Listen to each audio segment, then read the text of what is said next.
اور جب وقت آئے گا، آج ہم سب پاکستان کے لیے اکٹھے ہیں، پاکستان کی عوام کے لیے اکٹھے ہیں، ان کا مقدمہ لڑنے آئے ہیں.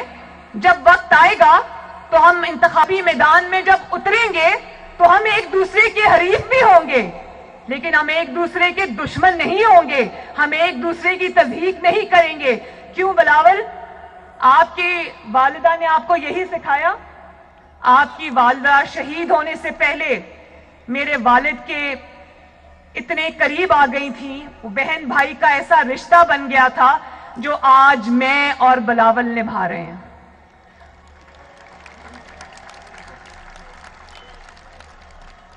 اور بلاول، آؤ مل کے آج یہ وعدہ کریں کہ ہم مخالفت میں کبھی اتنے آگے نہیں جائیں گے جو روایات آج عمران خان اور اس کی جماعت نے ڈال دی ہیں، اس کے جو 200 ترجمانوں کی فوج نے ٹی وی پہ ڈال دی ہیں.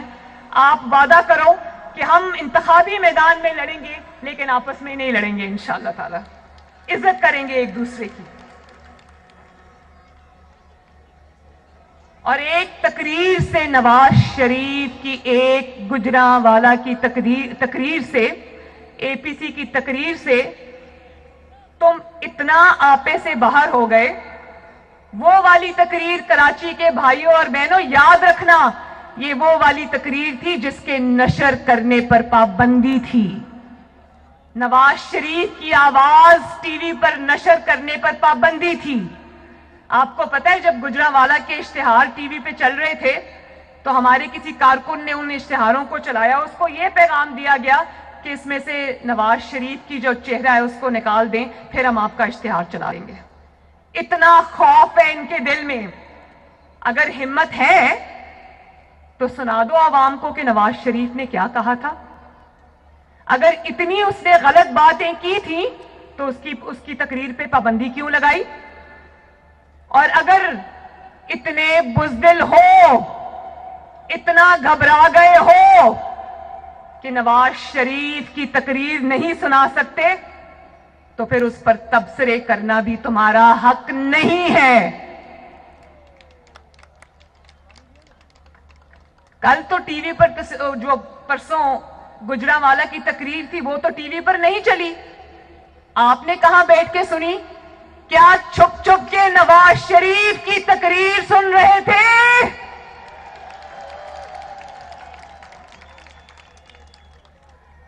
اور پھر کہتے کہتے رک گئے کل اپنی تقریر میں کہ نیب ہمارے ساتھ ہے، نیب میرے ساتھ ہے.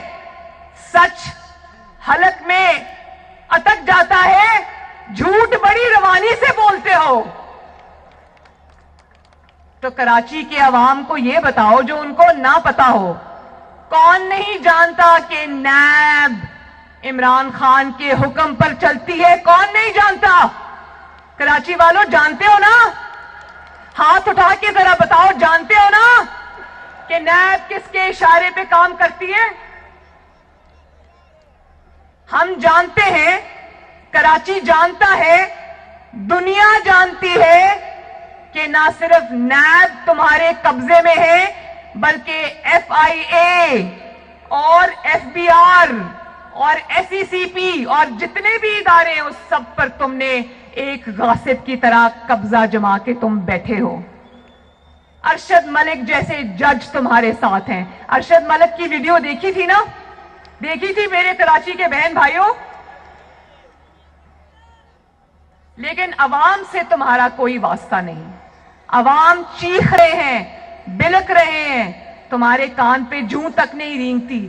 وہ شارع دستور پہ لیڈی ہیلتھ ورکرز بیٹھی ہیں دھرنا دے کے، قوم کی مائیں بیٹیاں. تمہیں اتنی توفیق نہیں ہوئی کہ کسی کو وہاں بھیجو یا خود جاؤ اور ان ماں بہنوں بیٹیوں سے پوچھو کہ بہنوں بیٹیوں میں حکمران ہوں، جعلی ہی صحیح میں حکمران ہوں، کیا مسئلہ ہے تمہارا، ذرا مسئلہ بتاؤ. ذرا بتاؤ عوام کو کہ غریب عوام سے تم نے روٹی کیوں چھینی؟ ذرا آؤ اور بتاؤ عوام کو کہ غریب عوام سے تم نے روزگار کیوں چھینا؟ آؤ بتاؤ. بیماروں سے تم نے دوائیں کیوں چھینی؟ پتا ہے نا میرے بہن بھائیوں، اچھے سے جانتے ہو کہ دوائیوں کی قیمتوں میں پچھلے 2 سال میں 500% اضافہ ہوا ہے، جانتے ہو نا، میرے سے زیادہ جانتے ہو. لیکن غریب کا درد، بھوکے پیٹ کا درد اس کو کیسے ہوگا جس کا اپنا پیٹ بھرا ہو؟ اس کو غریب کا درد نہیں ہوگا. اور بلاول کو اور مجھے کہتے ہو کہ یہ الزام لگاتے ہو جھوٹے کہ یہ حرام کے پیسے پہ پلے ہیں. بھائی بلاول کے آباء و اجداد کیا تھے؟ مریم نواز کے آباء و اجداد کیا ہیں، کیا تھے؟ یہ پوری دنیا جانتی ہے، تمہیں بتانے کی ضرورت نہیں ہے. لیکن تم ذرا عوام کو بتاؤ کہ اس نوکری پہ جس پہ ابھی تمہیں سلیکٹرز نے رکھا ہوا ہے، اس نوکری کے علاوہ تم نے کبھی کوئی نوکری کی؟ کبھی کوئی کاروبار کیا؟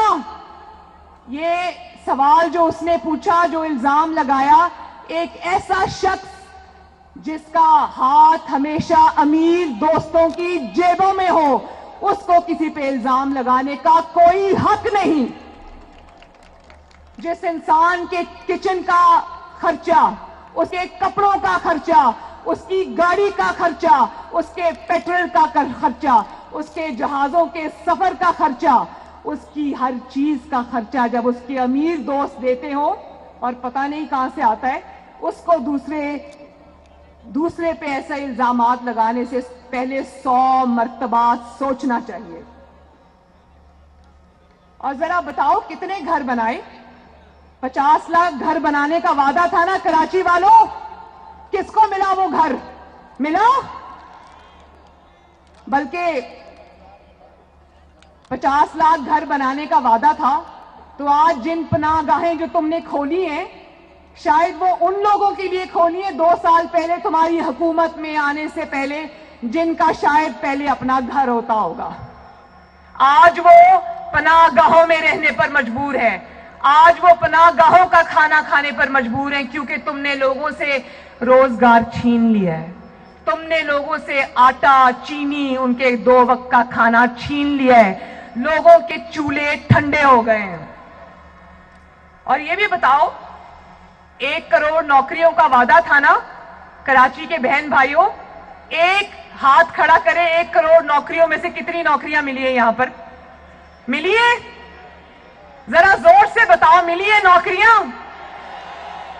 نوکریاں ملنی تو دور کی بات، جن کے پاس نوکریاں تھیں ان کی نوکریاں بھی جاتی رہیں. نہ صرف نوکری پیشہ افراد بے روزگار ہو گئے، بلکہ خاندانوں کے خاندان بے روزگار ہو گئے ہیں. خاندانوں کے خاندان جو ہیں، لاکھوں اور کروڑوں میں ان کا نمبر جاتا ہے. جب آپ ایک کمانے والے سے نوکری چھینتے ہو تو اس کے 8-10 گھر والے جو کھانے والے ہوتے ہیں وہ اس سے متاثر ہوتے ہیں. اور بتاؤ، کراچی کے شہر میں تمہارے سب سے زیادہ جعلی MNAs ہیں. کیا کراچی کے بہن بھائیوں ایک اینٹ بھی لگائی ہے ان MNAs نے؟ YouTube پر گوگلی نیوز دیکھنے کے لیے youtube.com کی سرچ بار میں گوگلی نیوز TV ٹائپ کریں. گوگلی نیوز کے پیج پر سرخ رنگ کے سبسکرپشن والے بٹن پر کلک کرنا نہ بھولیے. YouTube پیج پر اپلوڈ ہونے والی ویڈیوز سے باخبر رہنے کے لیے بیل آئیکن پر کلک کیجیے. آپ کو ہر نئی ویڈیو کے بارے میں نوٹیفیکیشن موصول ہو جائے گا.